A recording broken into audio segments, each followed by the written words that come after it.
We're going on a boat. We're going on a boat. Tra-la-la-la-la-la. Well, hello. Today we decided to do a video because we're having our first guest in a couple of weeks, and we want people to understand some of the things that sometimes you don't understand until you live on a boat. Sometimes you don't understand and you live on a boat.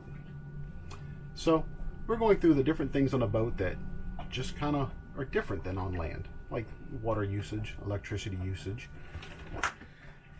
toilet usage, refrigerator usage, ice usage.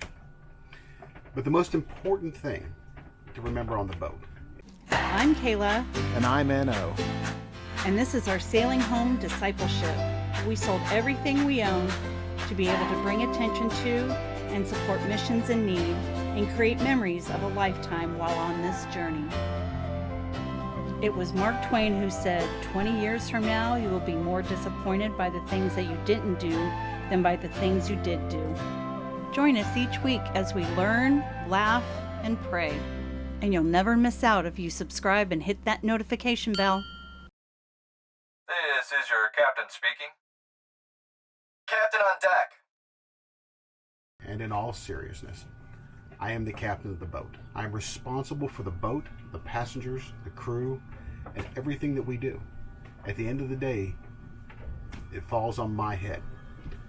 If I ask you to do something or not to do something, legit, please don't or do what I've asked you to do. I don't mind questions. Ask away, but ask while doing it. If I say, hand me that, don't sit there and go, that? Go, you needed this? What did you need this for? I'll tell you. I have no problem with it. A lot of it's safety minded. Some of it's just because I have a power trip. Just kidding. On the boat, while I am the captain, the lady behind the camera, she's the admiral. While I'm in charge of the boat, and I'm in charge of making sure everybody gets there safely and on time, the admiral tells me where to go. So if you have any problems or want to go somewhere in particular, you talk to the admiral. She'll talk to me. It's a trickle-down effect. Eventually we'll get you there.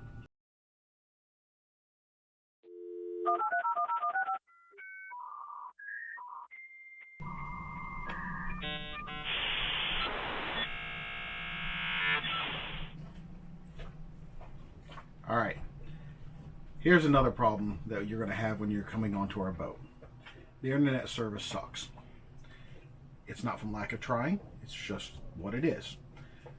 Internet service on our boat is a hotspot phone with a local SIM card that we use to connect to get internet with. Sometimes if we're in the outer islands, we put that phone in a Ziploc bag, and then we put it in another bag and we run it to the top of the mast so that you can hopefully pick up service. And it works until about the time when you have to reset the phone. You got to do that quite a lot. We've tried everything. I've got a new SIM card. I've called tech support. It just is not the greatest. We don't have a Wi-Fi booster or a cell phone booster, except for that rope that takes it to the top of the mast. But you know, it does work. It works for about 5 minutes, and then it doesn't work for about 5 minutes, and then it works for about 5 minutes, and it doesn't. In the Bahamas, different phone companies have different plans. I think Verizon is $15 a day, and they will give you 1 gig of 1 gig of high-speed data.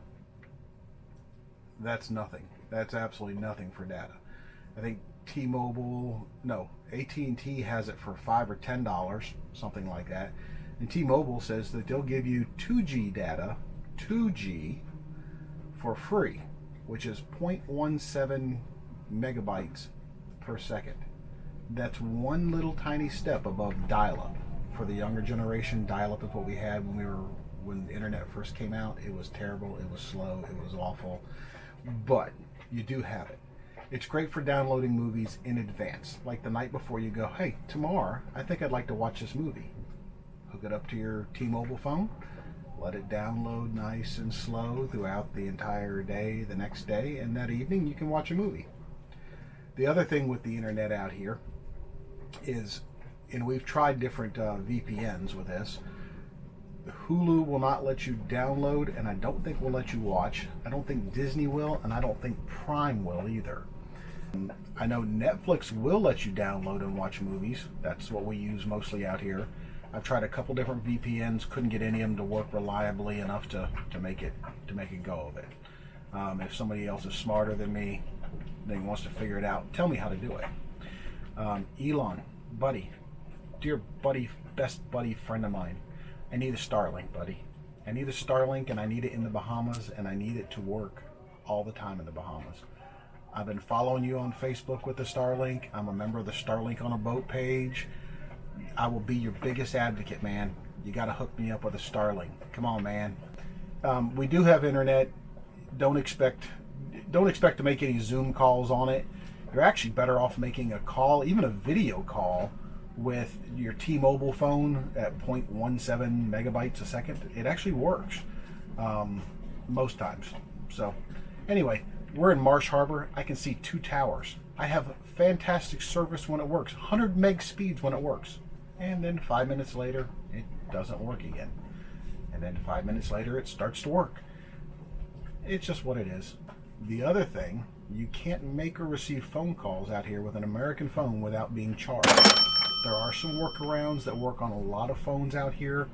WhatsApp is one of them.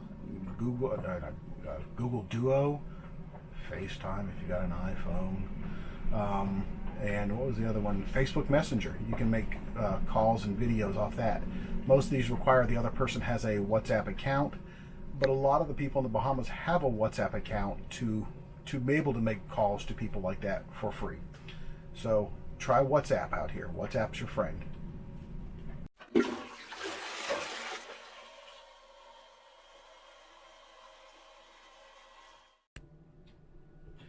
Okay, on a boat. This is very important, and it's a multi-step process. To use the bathroom on a boat requires some things different than in most people's houses. We're going to show you how to do that. This is the toilet. As you can see, it's rather small, but it is clean. If you're a guy or a girl and you're going number 1, girls, sit down. If you're a guy, you can stand up, but it's pretty small. If we're underway and it's a rocking and a rolling, sit down. Trust me, real sailors sit down to pee. Or go outside on the deck. Not on the deck, but go outside and hang it over the deck. Girls, if you want to try to hang it over the deck, go for it, but it's probably not that easy for you. Also, girls, if we're sitting still, there is a ladder on the back. You're welcome to check the prop. Make sure it's still functioning in there.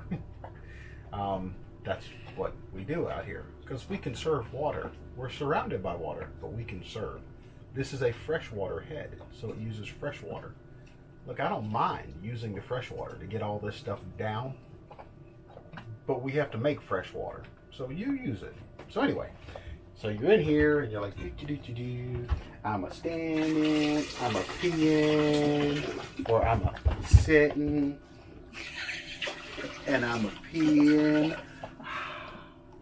Now, women then at that point in time do something else. We'll come back to that. But first we're going to talk about flushing.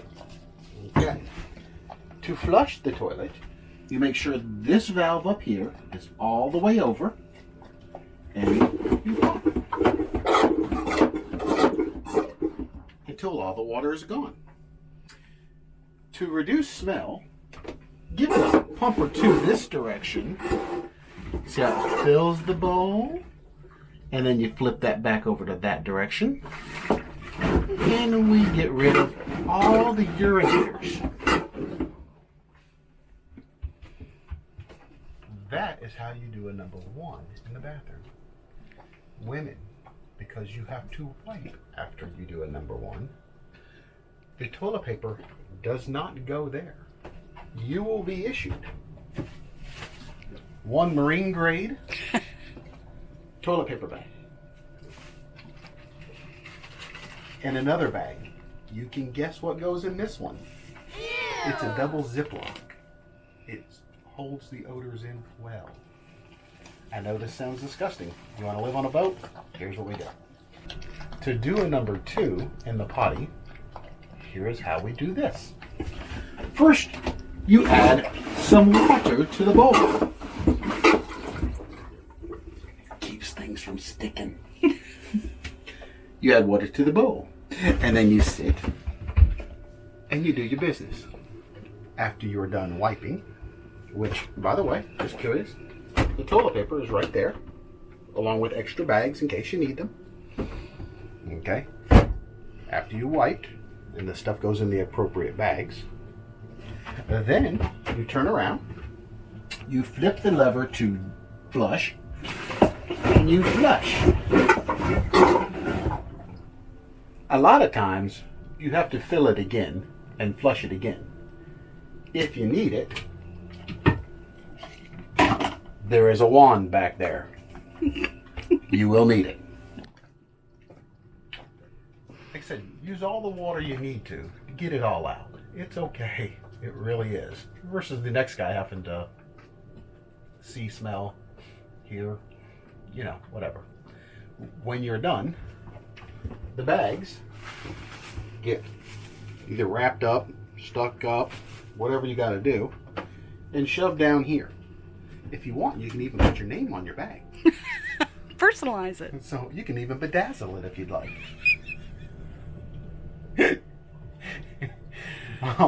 But it's your bag.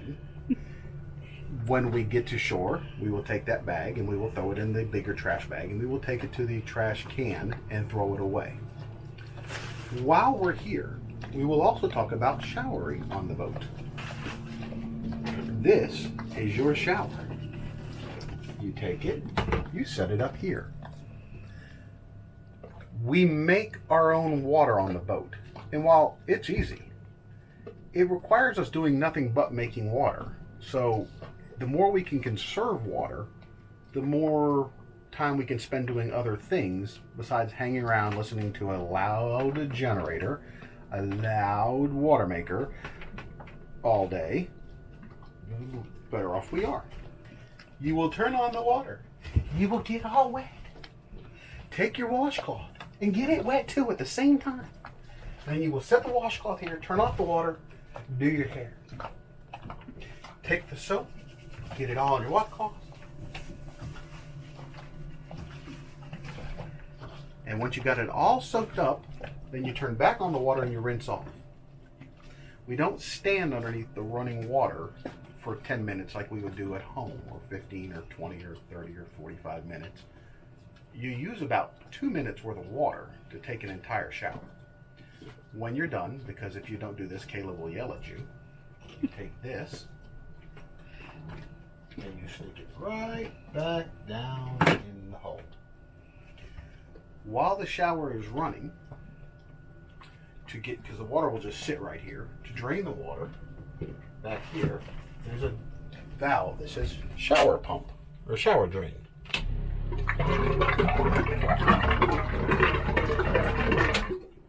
You will turn that on and let it run. So that way, all the water then gets pushed out to sea. After that's said and done, you have a squeegee.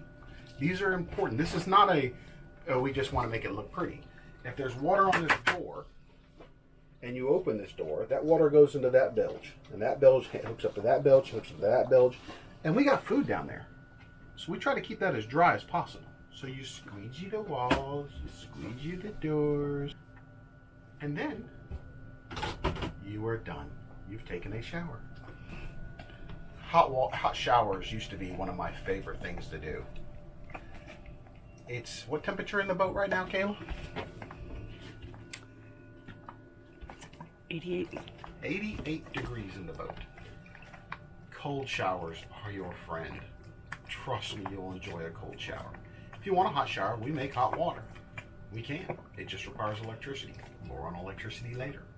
But also when we run the motor, it makes hot water. So if you want hot showers, take a hot shower. Our hot water tank on our boat gets very, very hot. It will scald you. Be very careful not to put too much on. Trust me. I mean, it will literally scald you. that's our bathroom demonstration.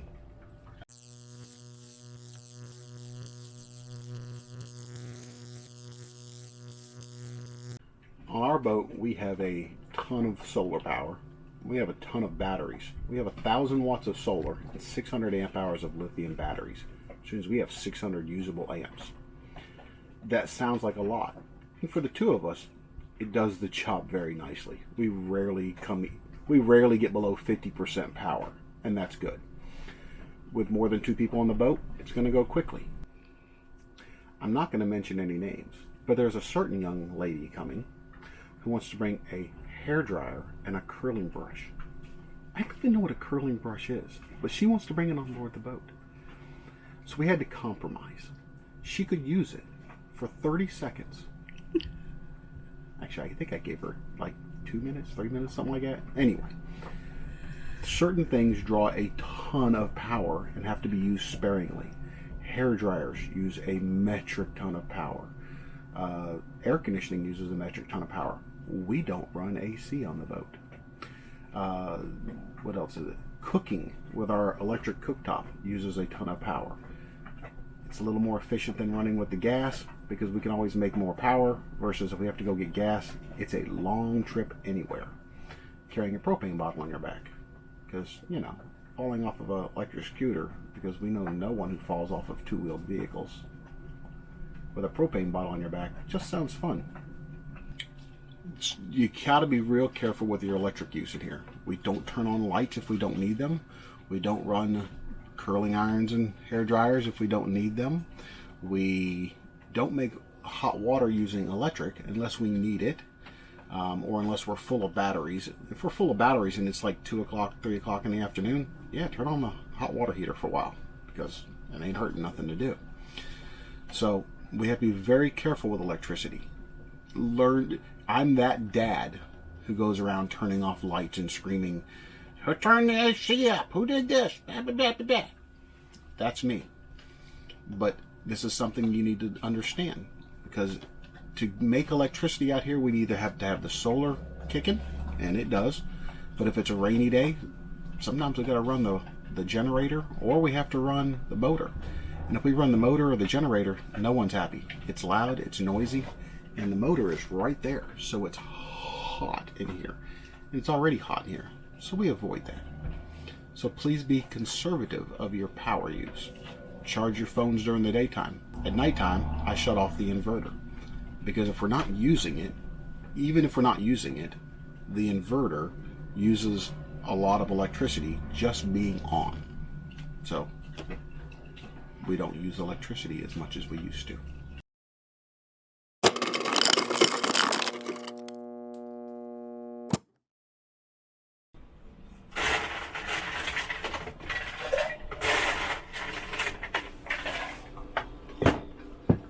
This is our ice maker. It is fantastic. It holds just enough ice for 2 people. Throughout the day, I have to refill it 2 or 3 times with water because we go through a lot of ice. It's 88 degrees in here. We go through a lot of ice. So when you're on the boat, use the ice. But throughout the day, check the water level at the bottom down here and see if it needs more water. Right now, it's needing more water. So we will top it off again so that it can continue to make ice all day. A lot of times when we have a lot of ice in here, we'll take and throw it in a Ziploc bag and throw it in the freezer. The freezer's normally pretty full, so we can't throw a lot of ice in there, but it helps. Throughout the day, help us by checking to make sure the ice maker is full of water. We use the water from this pitcher right here, and we top off the water.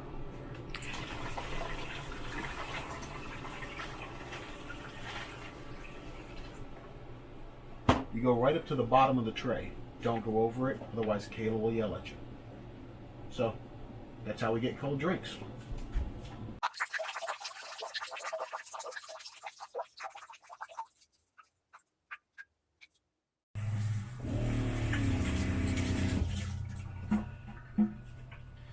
Okay, let's talk about water on a boat. Our boat has 2 62-gallon tanks, 124 gallons between the 2. Seems like a lot, but when you have more than 2 people on the boat, showering, teeth brushing, cooking, washing dishes, rinsing off of gear, washing of hands, the whole 9 yards, it goes by pretty quick. If we have to spend a day making water, it is extremely noisy, it's extremely loud, someone's got to stay on the boat while doing it. It takes 3 hours to fill one of the tanks with our water maker. If we drain both tanks, it takes 6 hours. That's an all-day process. So we ask everybody to conserve water greatly. You brush your teeth, you take your toothbrush, you put toothpaste on it, you get it wet, turn off the water, brush your teeth, rinse toothbrush. Ta-da! Same thing with washing dishes. We don't sit here and let the water just run. At some point in time in a week-long trip, we will be making water with just the two of us. So if we have guests on board, know that we're going to be making it quicker. So that's our water demonstration.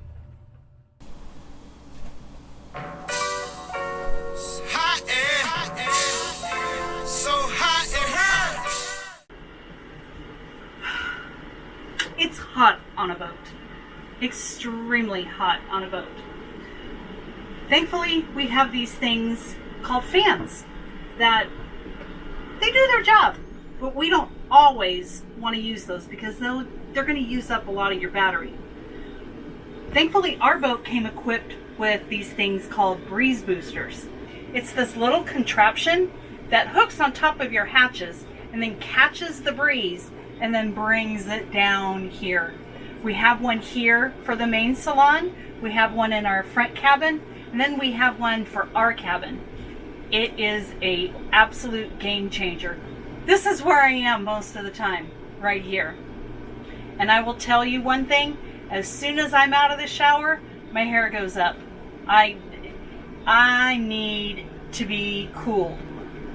There comes a time in a woman's stage of life where she needs to stay cool. Yeah, I'm in that stage of my life, and I need to stay cool. So sometimes I'll get an ice pack, put it on the back of my neck, whatever I have to do. But it does get hot on a boat. We are not on a dock, we're not in a marina, so we can't plug into shore power. So we have no AC. We have to use God's wind power as our AC. So just be prepared to be a little warm at night, in the heat of the day, whatever. If you get too warm, go jump in the water.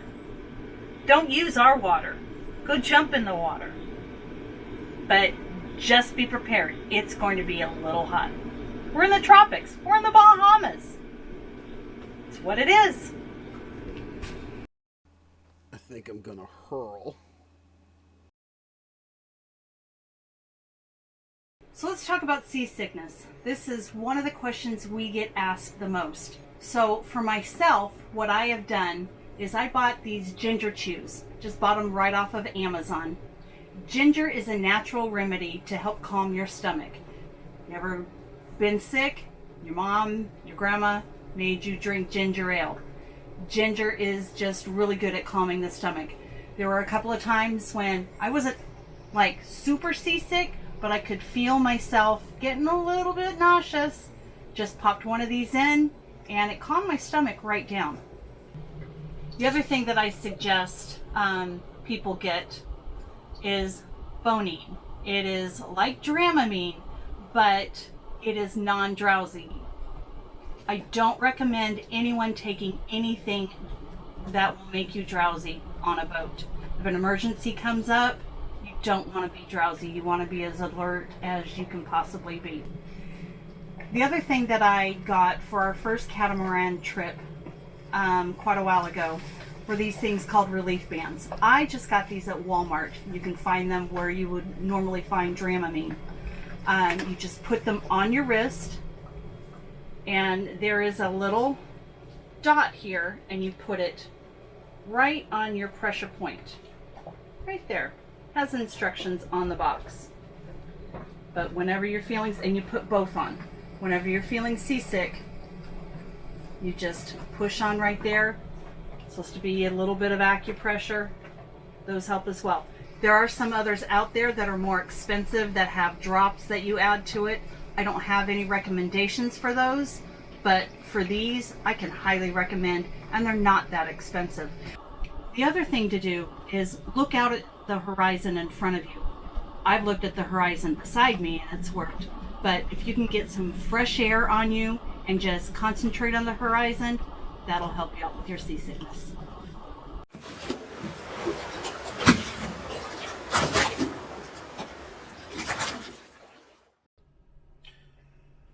And lastly, one of the things that you need to know out here is the boat rolls.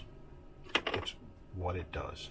As the waves come around the side of some of these islands, you get what's called the swell, and it causes the boat to rock this way and that way. Know that we have set the anchor.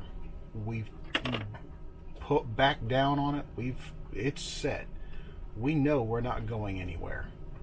So let it rock you to sleep, or rock you awake, and then rock you back to sleep. Just go with it. You're on a boat in the Bahamas.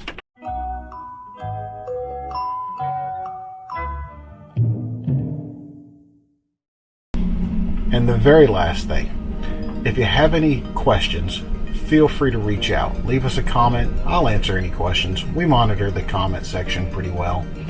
Send us an email. Join us on Patreon, and I will send you a detailed, very detailed description of what's going on, or how we do things. If you have any suggestions, please tell us. We are open for suggestions. I'm willing to listen and learn, and that says a lot about me. But anyway, we hope to see you out here on the water. What? You stole that from Keith. I didn't steal anything from Keith. As always, thanks for watching. Tune in next week and we'll show you the beautiful waters when we snorkel off of Pelican Reef here in the Abacos.